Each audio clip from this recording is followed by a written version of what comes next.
Ce programme vous est présenté en partenariat avec la Mutuelle Saint-Martin, la santé partagée.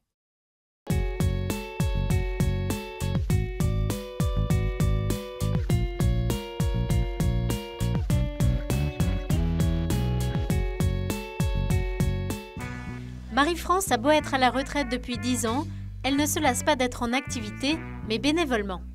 Et ce matin, je donne un cours à des étrangers et je leur apprends le français. C'est pas du tout ma formation, je n'ai jamais été professeur ni dans l'enseignement. J'étais dans l'informatique il y a 40 ans ou 50 ans. Je m'appelle Marie-France. Marie-France. Voilà, comme la France, vous voyez. Chaque semaine, Marie-France donne en moyenne 5 heures de son temps pour aider les étrangers à apprendre le français. Aujourd'hui, le thème est celui du logement. Vous allez écrire tout seul ce que vous voyez dans cette maison. En haut, en bas, à droite, à gauche, dessous, dessus, voilà. Vous employez tout ça. Avec elle ce matin, Daniel, jeune retraité du secteur bancaire. Il est bénévole depuis peu de temps, mais avait ce projet en tête depuis bien longtemps. Je viens d'un milieu qui était assez défavorisé, mes parents étaient ouvriers, donc j'ai poursuivi des études malgré cela jusqu'à Bac+7. Et donc j'avais toujours quelque part, un petit peu dans le coin de ma tête, la volonté de pouvoir plus tard aider les autres au travers de l'éducation. Mon passé, je dirais, plaide aujourd'hui pour mon présent. Et donc c'est quand même quelque part un sentiment fort de pouvoir comment justement échanger et de les voir évoluer.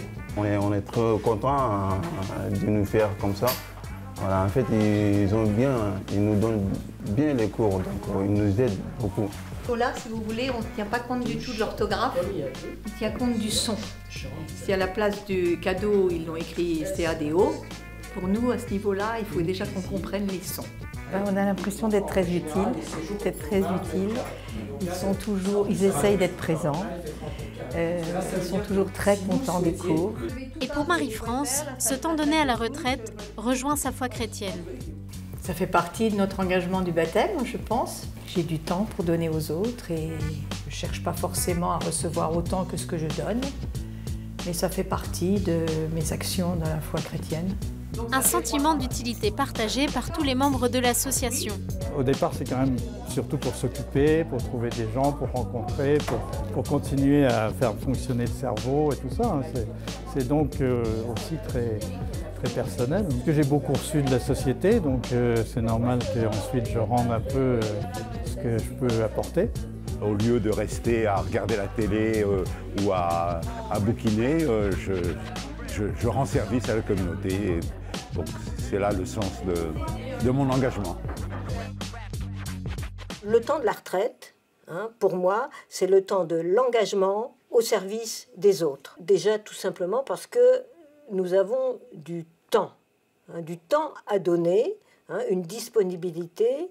À la retraite, on a à inventer un nouveau savoir-être. Beaucoup de retraités se disent « je n'imagine pas de vivre dans mon coin, sans rien faire, regarder la télévision, même si de temps en temps, on a envie de se faire plaisir et puis de partir en croisière ou en voyage. Compte tenu du fait que la retraite peut être un temps relativement long, on a besoin de se bâtir un nouveau projet de vie. Et ce projet de vie, il est forcément être utile à la société. La société nous prend en charge quand nous sommes à la retraite, nous donne une retraite qui nous permet de vivre, alors plus ou moins décemment, c'est vrai, mais je crois que puisqu'on nous donne quelque chose, eh bien nous, il faut qu'on rende aussi quelque chose de façon gratuite, bénévole, et c'est pour ça qu'ils se tournent vers un certain nombre d'associations.